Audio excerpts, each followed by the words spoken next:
Welcome back, and thank you so much for staying with us. Just joining us is the 24th day of November 2025.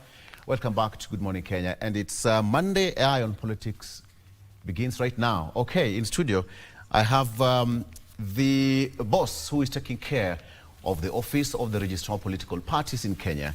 I want us to have a conversation beyond the political parties and what it really means as per the Constitution of Kenya and the Constitution of the political parties. We have got 91 registered political parties in the country, and I want us to take a look at really what lies in that office and what he's up to. He's the new sheriff in town and how he intends to walk that journey in Kenya. John Cox Lorionco is the man at the helm of that office. Thank you so much for joining us. Thank you. Good morning. Good morning. I remember where you come from. They say, how do you say good morning? Good morning. Good morning. Yes. I was waiting for that. Asante sana. So let's talk about political parties and basically beyond the political parties, what you really need to understand and what you need to tell Kenyans. But before then, how about I take you through the front page of our local dailies as per the tradition. On the front page of the Star newspaper, close to 30 billion shillings lost in state plan to uplift youth and women. Close to 30 billion shillings. That's also on the front page of the Star newspaper. Close to 30 billion shillings lost in state plan to uplift youth and women. That is the audit has unearthed graft in Hustler Wezo Fund, among other funds. That is what I have here on the front page of the Star newspaper. That story continues on the inner pages. Ruto, Kenya and Uganda are sisters. They'll never fight. The president was in Uganda over the weekend, and he assured the two countries that there is no rift between them. In politics, IEBC dismisses claims of rigging, says that it's ready for by-elections. That is the IEBC boss saying there. And of course, talk about IEBC, we have got photos of different candidates campaigning across the country. And that is Kabondo Kasipul, we have got Magarini constituency, we have got Mbeere North, attracting, and of course Malava constituency, attracting a lot of political machinery being deployed there to drum up support for their candidates. On the front page of the Daily Nation, how by-elections will change Ruto rivals 2027 planned. That is what I have here. More or less the same thing that is on the front page of the Star newspaper. Thursday's mini polls promise to act as a barometer for President William Ruto in choosing new strategic partners, including entering into pre-election power-sharing deals. For Deputy President Kithure Kindiki and Chief Cabinet Secretary Musalia Mudavadi, a poor showing for the President's party in Mbeere North and Malava, respectively, will have dire political consequences. Take a look at that story. Okay. And of course, there is some case of tears and pain now that Makongeni estate went down. Bulldozers actually were there over the weekend to pave way for the affordable housing by the government. Okay. And finally, on the front page of the Standard, license to extort. There are 5 characters on the front page of the Standard here. License to extort.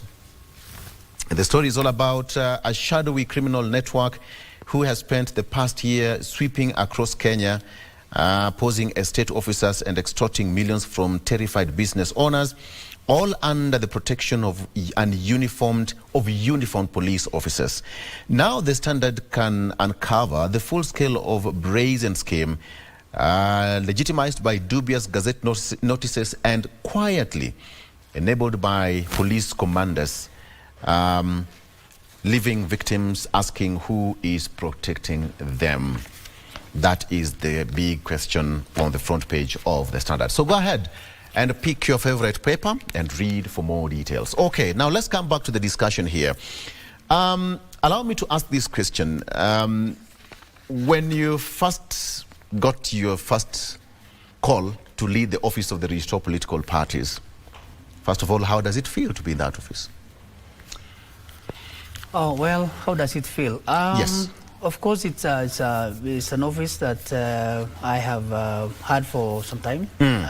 I've been also in the political field for a while. I came from managing elections. Yes. And so how it feels is, of course, I know it's an office that has a lot of activity, it has a lot of different characters and all that. Yes. So just an office that I knew there's work to do, so and I'm prepared for that. Yes. Yes. What are some of the work that you really need to do? Because Kenya we are enjoying the multi-party politics ever since the repeal of Section 2A, and we've been there. The Constitution of Kenya 2010 is quite elaborate. How are you prepared to handle us as Kenyans? I think that's important point, that we are enjoying the repeal of Section 2A, not just that, but that our 2010 Constitution made it very clear. I mean, Article 4, Article 2, say that Kenya shall be a multi-party democratic state. Yes. That is a constitutional provision for Kenya. But underpinning that says it shall be a democratic state founded under national values and principles of good governance. And that is why the office is there to, first of all, bring that to reality. How do we become a multi-party democratic state? By allowing people to exercise their rights under Article 38 of forming and participating in the formation of political parties.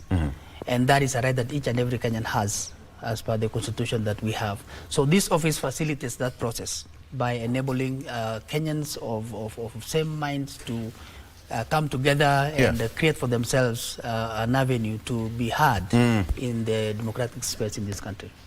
Okay. Yes. I mean, you talk about democratic space. I mean, Kenyans value multi-party democracy. Yes. And that is what we drink, sleep, walk, talk, everything is politics. But do you think that to that extent, very few people are actually close to the political parties?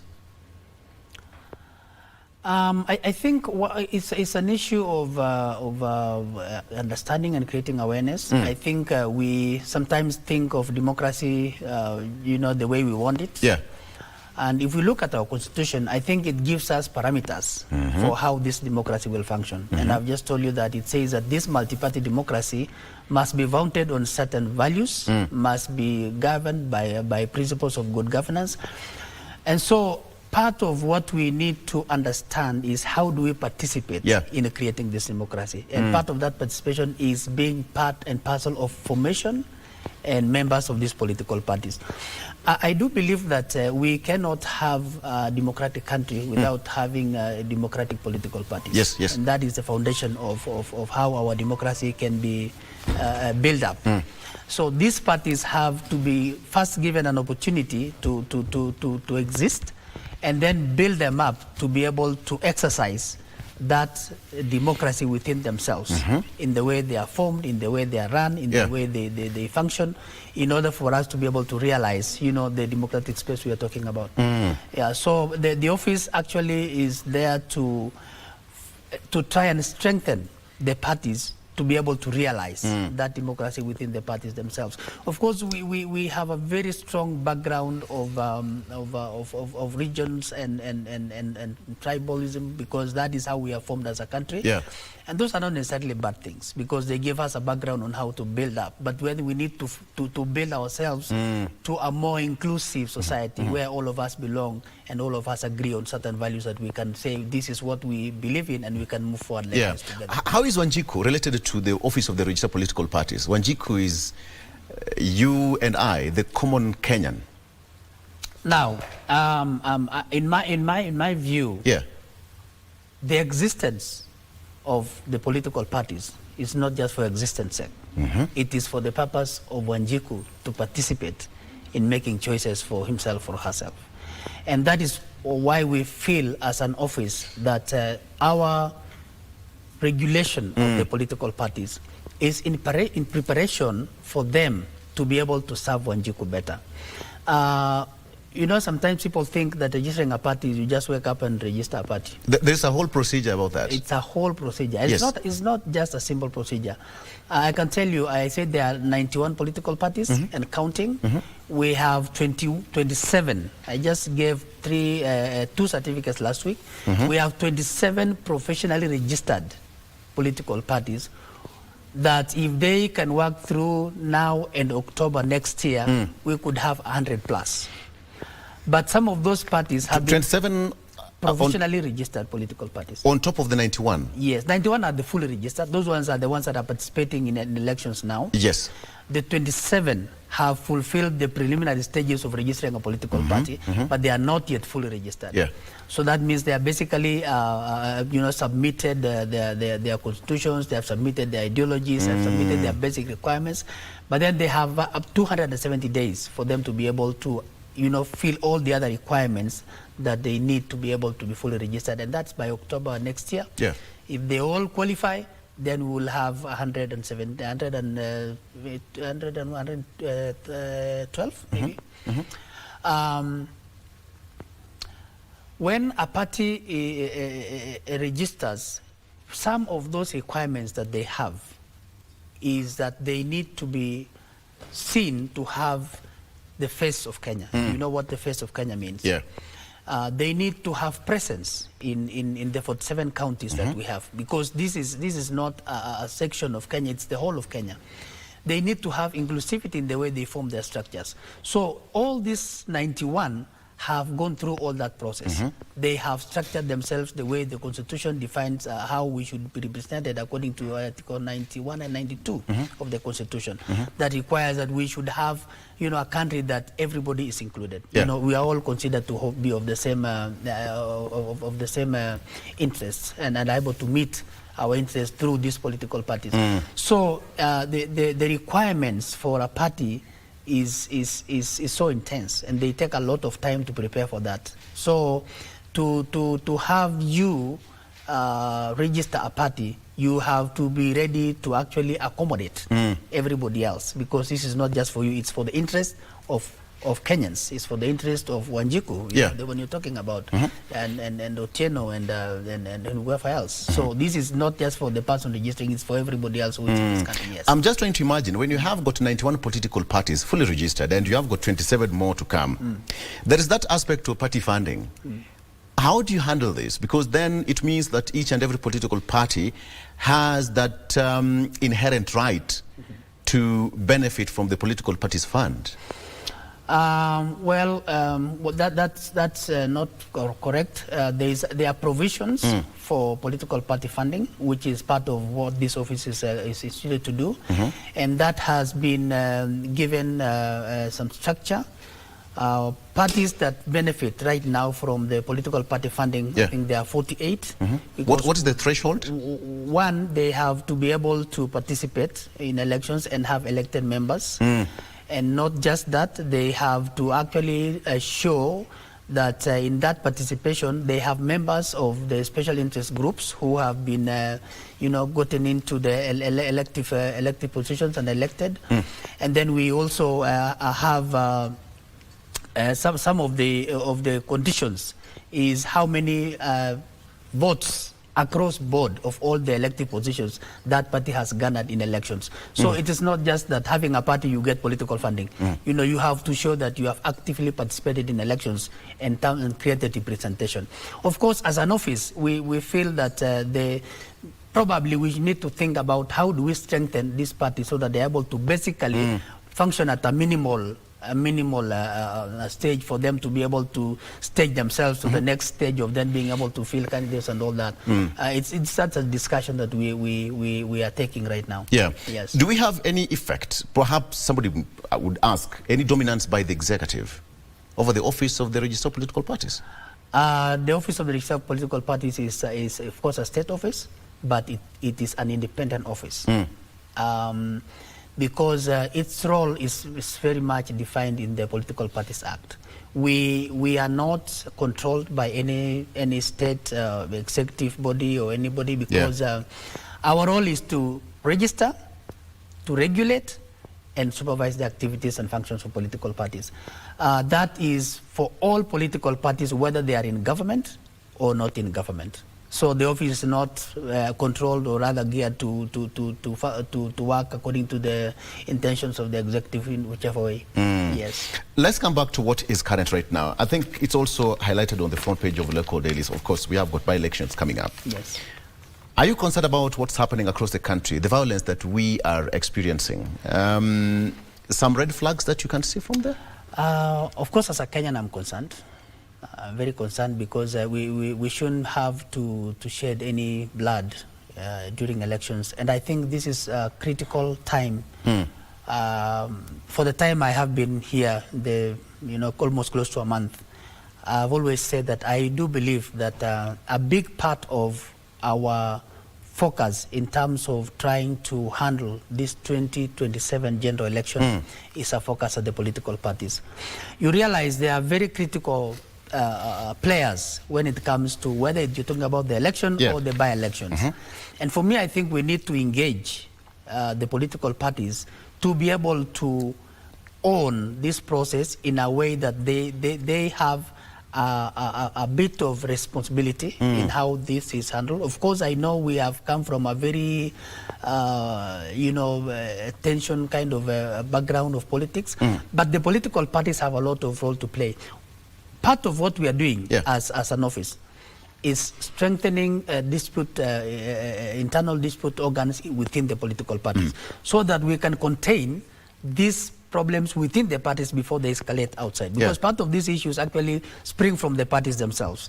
By the time it gets to election, it's already out of hand. And what we're trying to do is strengthening the political party organs for them to be able to resolve their disputes within the parties so that by the time we are getting to elections, we have more or less a very peaceful environment. So I am concerned because I think we need to engage these parties as early as today because, in Kenya, we do politics from day one when we finish elections and then we start it again. You're right. And so we need to manage that so that we have an environment that appreciates, of course, politics is important for us, but we need to manage it for peace. We need to manage it for continuity of our democracy. Yes. Okay. Talk of politics. I mean, we have got electoral challenges that we face as a country, and one of them is the violence. Some two candidates were actually fined by the IEBC last week because of the violence that we experienced. But let's talk about the impunity that is shrouding our electoral space in the country. And of course, the perception out there that, anytime we go for election, it's not going to be free, it's not going to be fair. I know you work hand in hand with the IEBC, but how are you intending to change this perception? Because Wanjiku must be given that assurance that all is okay. Well, I think that's an issue for IEBC, and I'm sure they are prepared about making sure that the election is free and fair. Our responsibility as an office is preparing the parties for election. Yes. And of course, we partner with IEBC in a lot of ways.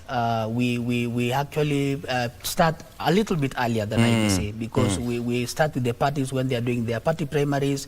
We try and moderate that to just make sure that they are doing that according to their own. Every party has a constitution that they have written for themselves and say this is how we are going to function as a party. They have nomination rules. This is how we are going to nominate our leaders for the purposes of election. They have organs that deal with issues which they arise in the party. So our responsibility as an office is trying to hold the parties accountable to what they have prescribed for themselves in terms of the constitution, in terms of the nomination rules, in terms of what the governing bodies are supposed to do. Now, that is part of what we try to do to prepare these parties for election. After we have done that, then these parties are now clients, of course, of IEBC in terms of the elections or the by-elections, but we still monitor to see whether they are actually following the constitution that they made for themselves and the rules that they made for themselves so that we can hold them compliant. But in terms of the election itself, that is a responsibility that entirely can be handled by IEBC because they have the provisions to do that in terms of the legal framework. Great. How are you handling economic pressures? Well, economic pressures are all over the place. Of course, it's a challenge for all Kenyans and all offices. And I think what we do is to try and leverage on whatever opportunities we have. There is no single party that can be able to achieve without support of others. Yeah. And even as an office, we also rely on support of other offices, support of other structures to help us achieve the mandate that we have. We have a responsibility to Kenyans in terms of what we have been given constitutionally as our mandate. And so the economic pressures exist, but that does not mean that we just wait and sit because we can't manage. Yeah. We have to keep doing what we need to do, leveraging on the opportunities we have from different parties that we have. Yeah. Amazing. But then, when you look at your role as the office, you are doing your bit. But do you have a feeling, or do you think that the political party leaders are also playing the same role to enhance democracy in the country? I think for sitting where I sit, I think the parties are really trying. Before looking on and understanding how a party comes to be, it might seem like the parties are being overboard. But there is a lot that the parties are trying to do. And part of what we are trying to do is closing that space of personal interests from the parties, so that we build parties to be based on ideologies and be based on issues. Yes. So that then it addresses, the citizens. But and not the is it the real case? They say kwa ground vitu ni different. Ndio tunataka kubadilisha kwa ground vitu ni different. I get it. Tunataka kwa ground vitu ikuwe sawa na vile iko kwa political parties pia. And so part of what we are doing, as I told you, is trying to strengthen the internal party structures. I will tell you two examples. For example, part of the requirements of the party is inclusion. We need the parties to show us that they have youth, they have women, they have people with PWDs. And those people need to be able to voice themselves. Yeah. Let's, for example, talk of the current. We've had this the Gen Z thing that we have on the table in this country. Part of the challenge is, where do they find themselves in the parties? They feel like they have a place.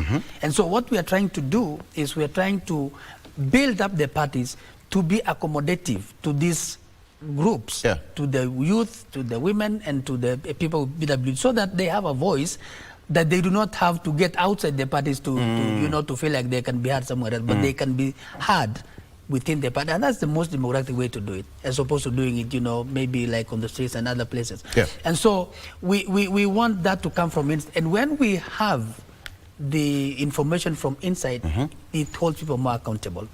The other thing we are trying to do as an office is information to the public.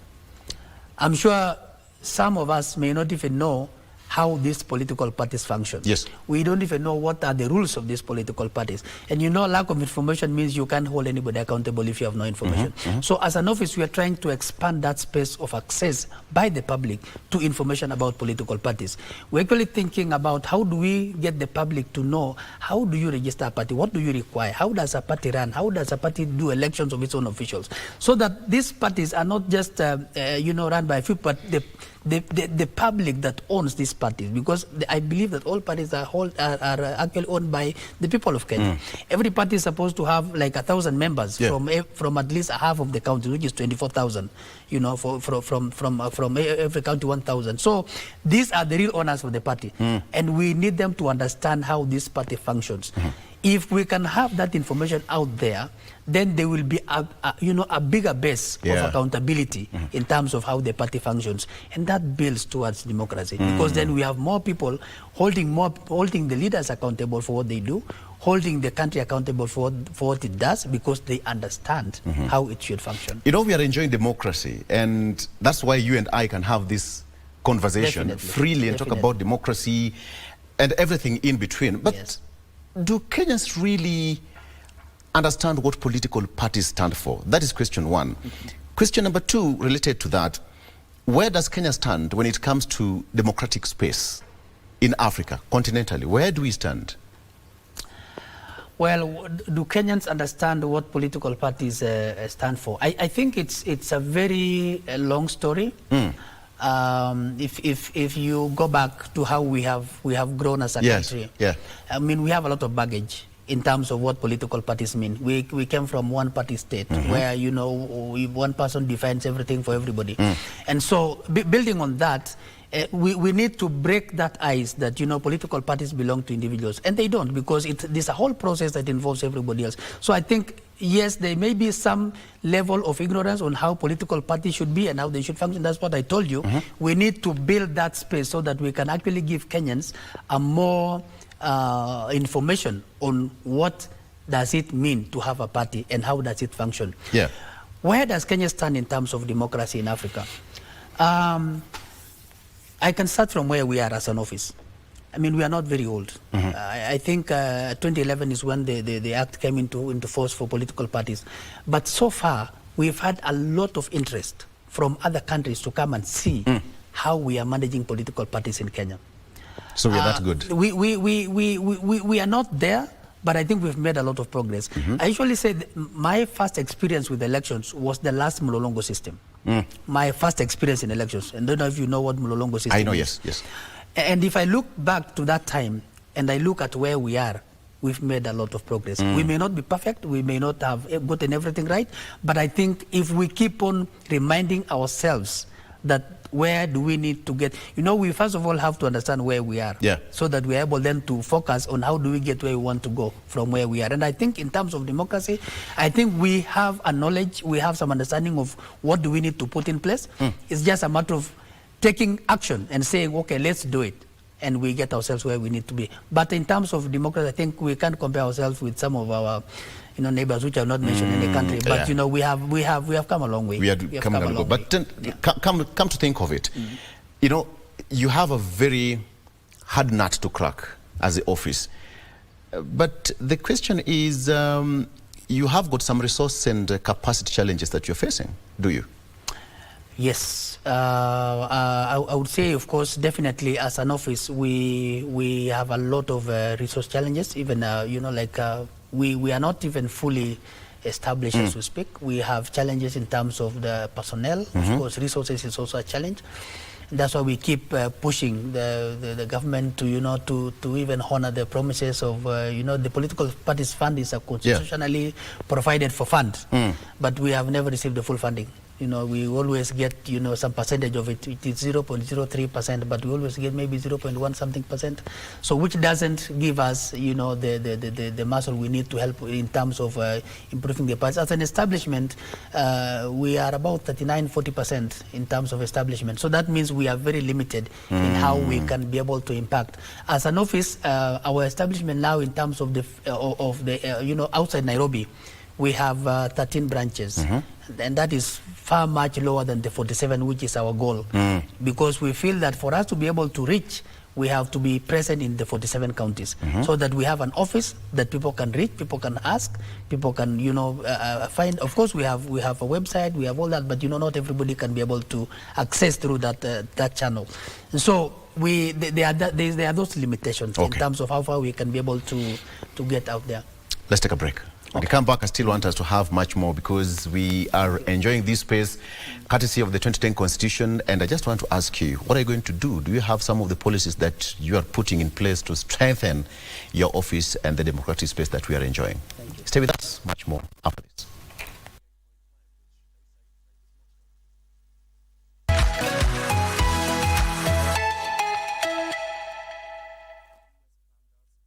Back, if you're just joining us, you have missed a lot about the political parties. Actually, we are learning so much here. So I'm with John Cox, who is the Lieutenant Co, who is the Registrar of Political Parties, telling us what we really need to understand. Now, let me come back to the political parties funding before I forget about it. So what is the threshold? So you are a political party, you are registered, but I know there are plenty of steps that one should go through to access the funding. Perhaps just one or two you can highlight for us. Yeah, I think I did say that the fund has a structure in terms of provision. Of course, when it comes as whatever percentage is provided, I've told you that it's provided by 0.03%, but we have never gotten the full funding. So maybe whatever percentage comes is usually divided based on the parties, first of all, depending on the number of votes they get in an election. And then the members that they get elected in whatever category. And then we have the representation of the special interest groups that that party is able to get. And then, of course, about 5% of it goes to the administration, because we are the office that administers this fund to the political parties.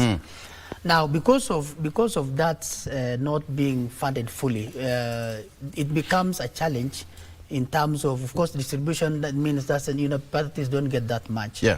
And so what it does is it may not give them the strength that they require in terms of being able to facilitate their own processes, because this fund is supposed to give them an ability to develop their internal capacities to participate in elections. And that is why all the issues of inclusivity are part of the process.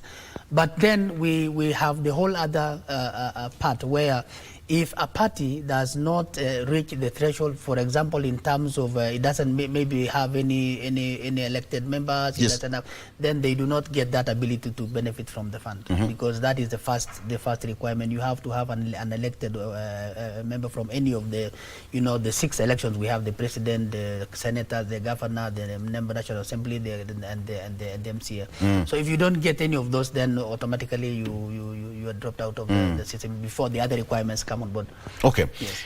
You need to be carrying out civic education. I know there's another body which is also mandated to do that, but how are you handling this so that the party structures, the party organs, the party leaders and Wanjiku are in tandem?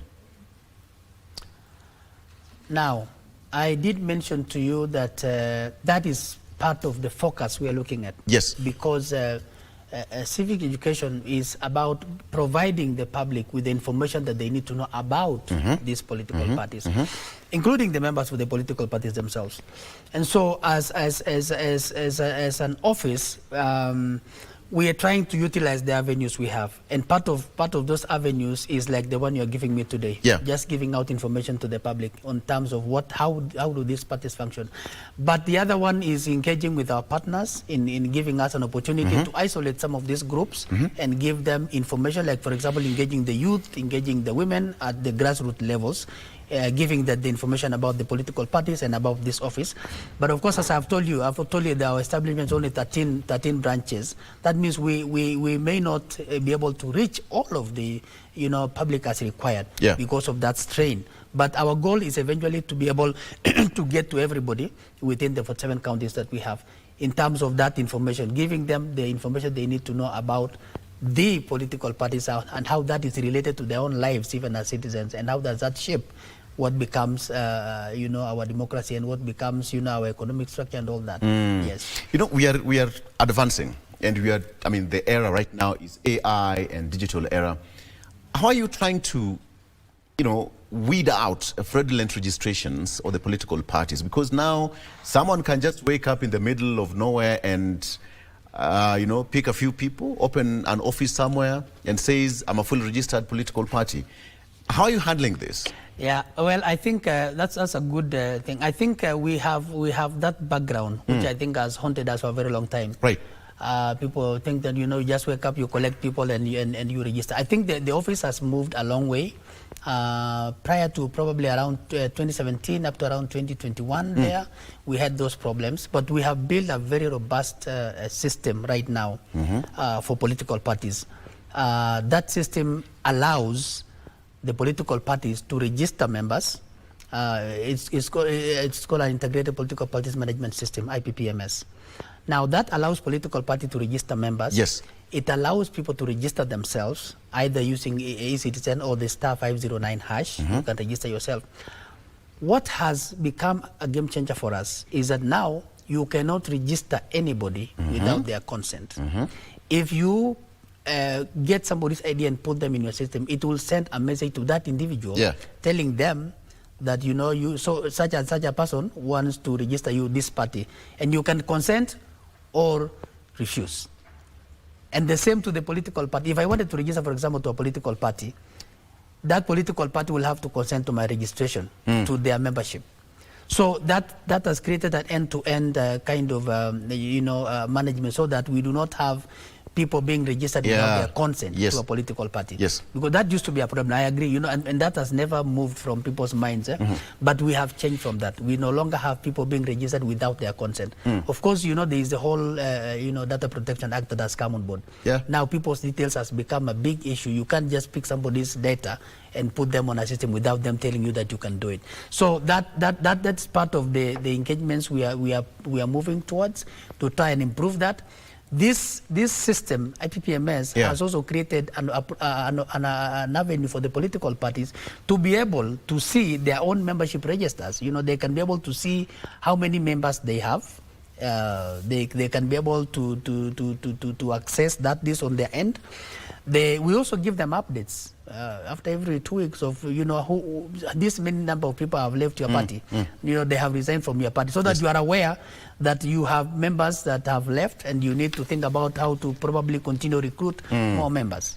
Yes. Okay. So those are progressive things that we are doing to try and mitigate against being put in parties without your knowledge. Your party is creating this knowledge that you can just make a party in your room and have members, without them being part of that process. Okay. Yes. All right. I want us to take a very short break. Not a break per se, just a transition in Mombasa. Coming back in studio, let's just come back and talk about the issue to do with the internal party disputes. And many political parties are actually grappling with that. You'll find that some of them will jump the gun, either head to the courts for tribunals and all that. And because of that trust deficit that they have as political parties, that it really give you a lot of pressure as an office to iron out issues that you think that they should have handled through their internal party organs. And I think that's why I mentioned earlier and told you that part of our focus now is trying to strengthen the internal political party organs to minimize that external conflict. Escalating the internal party conflicts to external, maybe to the political parties dispute tribunal, for example, which becomes an external body. So we have intentionally created training programs for internal dispute tribunal mechanisms within the political parties. Every political party of the 91 has an internal dispute tribunal committee, which is supposed to handle the issues that arise from that political party, whether it be from the political party primaries, from nominations, and any other issues. And of course, all parties have organs. I mean, they have the delegates conference, they have the National Governing Council, they have the election committees. So all those organs are structures that are supposed to minimize escalation from the internal party conflicts to external. As I said earlier, if we can be able to contain those conflicts within the parties without taking them externally, then it will minimize, this conflict. When somebody is disgruntled within the party, they look for avenues outside, to exercise their rights, and that creates another conflict, because then it goes to another party or it goes to the public. So if we can manage to strengthen, which is our goal, to strengthen the internal organs of the party so that they're able to hold it within the party themselves. By the time they're getting to the outside, they have already resolved and be able to. And I think in the long term, we need to appreciate the difference in ideologies found within the parties. Democracy doesn't mean that we agree on everything. It doesn't mean that we have no differences. Democracy means we are able to accommodate, ourselves within the space we are in, so that if I and you are in the same party and we differ in how we think about something, it doesn't mean that you have to get out of the party for you to exercise. We agree that you may have a different mind, I have a different one, but we can still stay in the same house. And I think that is part of what needs to grow in our parties in terms of maturity. We need to be able to live within our parties even when we seem to have different opinions about some things and not escalate them outside the party. So we're trying to strengthen that internal organs so that they're able to manage it within the party. And that is an exercise of democracy in itself. You saw the kind of intolerance we have out here is because we have the same intolerance in the parties. People cannot tolerate themselves because you feel like, if you don't agree with me, get out. But that should not be. We should be able to say, well, I don't agree with what you think, but I am still going to remain here. We are looking forward to a time when parties become, permanent vehicles. You get in, you get out, the party keeps moving. It doesn't become a vehicle where if you get out, the party dies. We want to have parties that are institutionalized. They're able to live the test of time. And that's the only way we can say we can have a more stable and more progressive democracy. Yeah. If we can have parties that are stable. Okay, let's talk about the issue to the political parties and socio-economic development we have in the country. Yes. How does it really enhance that?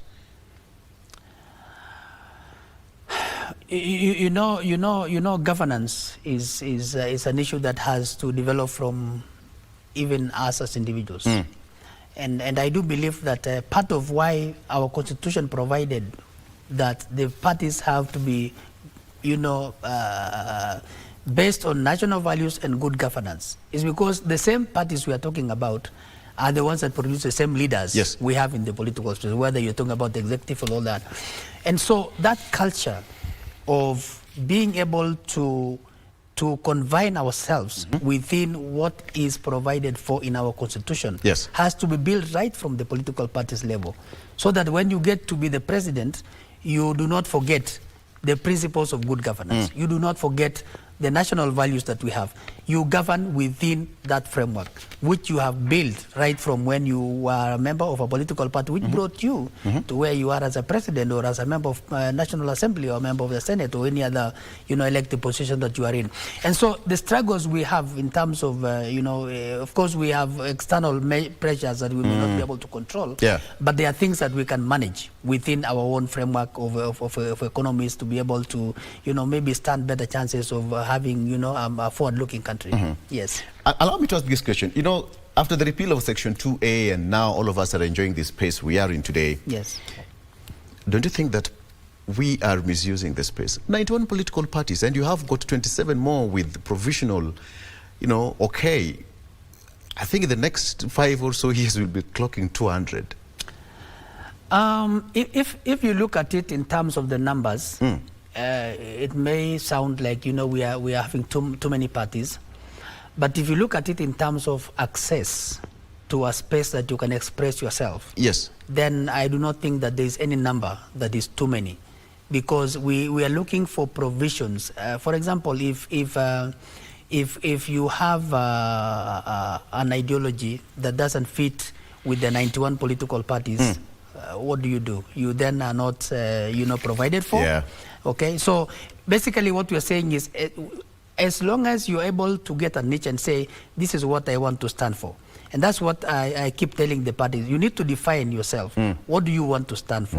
What is it? What is the space that you want to feel that you think that the 91 have? And what is the response you get from them? Oh yeah, the response is, of course, this is what that's why every political party right now, as you speak, they are supposed to submit to us a statement of ideology. That is part of the registration process.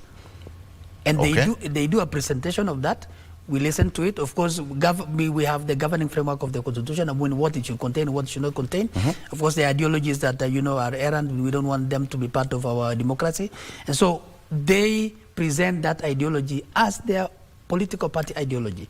That is now that was not part of the registration in the earlier registration that we had maybe before around 2021 or 2021 there, 2017. But now they have to do that, which is a commitment for them to say, this is what we stand for. Can they be able to hold that and run with it for as long as it is what they have defined themselves to be? And that is part of what we are trying to build, so that we can stabilize the parties and move them from personal interest to issue-focused and ideology-focused political parties for the purposes of stability and progressive democracy in this country. Again, you've talked about that aspect of, there's a procedure that they need to follow. But then, you as an office, what do you think the political parties are responsible for, or even you, in terms of policy making? Because we need to advance as a nation. Of course, the reason that political parties exist is so that one is of course get power and form government and influence policies. Okay, that is part of why political parties exist. So as a regulator, what we are trying to do is trying to create an environment that will allow the public to identify the kind of people they would wish to shape their policy, to shape their economy, to shape their values. So the only place that can be found is within the political parties. Yes. Of course, we now have independent candidates, you know, people who say, I don't belong to any party, I just want to stand by my own. Again, we have the bigger framework, which is the Constitution, that holds all of us accountable, whether you are standing as an individual or standing as a political party, you have that provision. But for the office, our responsibility is the political parties sector, where we want to give that environment that a party is able to build a leadership from themselves that is able to influence this country in a direction that is desired for the benefit of the citizens of Kenya, not for the benefit of the party. Yes. How is your office and the National Assembly working hand in hand to enhance democracy in the country? Of course, National Assembly is a key legislative organ. We are governed by an act of parliament, the Political Parties Act, which came to effect in 2011. We cannot do that on our own. And so each and every time we have to make recommendations of what we feel needs to be part of our governing instructions for the political parties. And of course that has to go to Parliament. You know, that has to go to Parliament for review, and of course for making it a law for us to be able to use it effectively. So I mean that's a very strong relationship between our office and the National Assembly, because that's where we take all our recommendations for reforms in terms of what we require to do in terms of law. Yes. Great. You know, Wanjiku is enlightened right now, and Wanjiku understands the importance of public participation. How are you handling that to onboard Wanjiku in the political parties formation, running of the political parties, and of course discharging the mandate and ideologies of the political parties? Yeah, and I think I spoke to that earlier and said part of our focus and our dream is that we get to develop the 47 counties. That is first of our focus, that we get to develop the 47 counties so that we are then accessible, even as an office, in terms of people coming to find information and all that. Secondly, we are engaging different groups at different levels. We are engaging the youth, we are engaging women, we are engaging the special interest groups. And at the levels that they are, the counties and even the constituencies where we have opportunities. Of course, we are leveraging on partnerships with organizations, because we do not have that capacity to do all that, as I told you. Secondly, we are also exploring avenues with the media, like yourselves, and how we can onboard information for purposes of the public, probably floating out what are the requirements of forming a political party, so that it is out there. People know without having to go to a constitution. They know this is what is required for a party to be formed. These are the organs of a political party. These are how the organs are going to function. This is how the political party is supposed to conduct itself frequently, have elections and all that, so that we want to make we want to undo the myth that political parties are individuals. They are public bodies. They are supposed to be accountable to the public. And so part of that is exposing as much information as possible through all the means that we can get. That is part of our focus as we move, because I do believe that you cannot make an informed choice without information. Democracy is not about just being fair. It's about knowing how to make that choice. And part of that is giving them the right information. That is what we are giving ourselves to provide. You are just the new sheriff in town. What keeps you awake at night? When you think of political parties, our country, what really keeps you awake at night? What keeps me awake at night? Of course, political space in Kenya is a very tricky space. And there's a lot that we struggle with. But I think part of what I think about most of the time is how do we learn to move forward without undoing the gains we have already done. Because I think that is part of our bigger challenge. And I really pray that we become more front-looking. You sound so hopeful. Yes, I am hopeful, because I think this country has that ability. I think we do. I think the political parties we have, I mean, we've had a lot of ups and downs, but I think looking back from where we have come from, I have a lot of hopes that we can make this country a better place. Even the political parties we have, they can be a stronger political parties because that intention is there. Okay. And even the coming of the young generation is something that I look forward to, how they can be onboarded so that they can move this democracy within the parties and this country forward. Yes. I mean, we are headed to a heated season, but I know you earlier said that we start politics from day one. Yeah.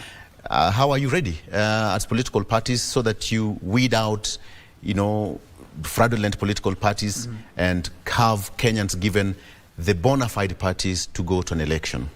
Yeah, of course, that becomes a very busy time for us, just as it is for the electoral body. Yeah.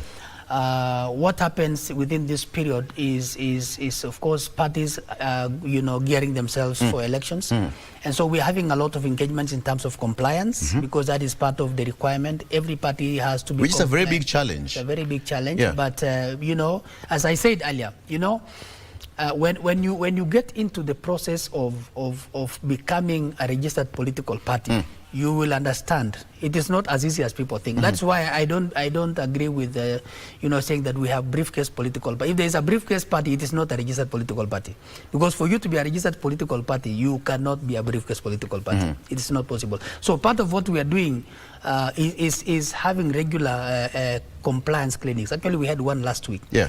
Where we have all the 91 registered political parties attending. And we do actual clinic. It's not just a word, it's actual clinic. We sit like this with each political party. And you go through step by step. This is what you need to do. For this, you are 90% here, you are 40% here, you are 50% here. And we give time frames, You have maybe the next 30 days to try and comply with this, and give us feedback, and we will come and supervise. And we just don't say. We actually literally go to those offices in the 47 counties to find out whether that information is available. And that will happen more as we go closer to 2027, because we need them to be more compliant as we move towards 2027. And of course, part of the other engagement we want to do is trying to onboard the parties early enough for us to be able to, kind of reduce the tension that is going to, building up. We can see from the by-elections, there's a lot of tension, and that will involve a lot of other stakeholders, maybe our partner IBC and other people. We need to come together so that we can engage actively the leaderships of the political parties, the real leaderships of the political parties, for them to be able to accommodate, each other and preserve the peace that we have in this country. Wow. I think just we have to wrap it up there. 1 hour gone, just like that. Oh, it's already done. Yeah, it's already done.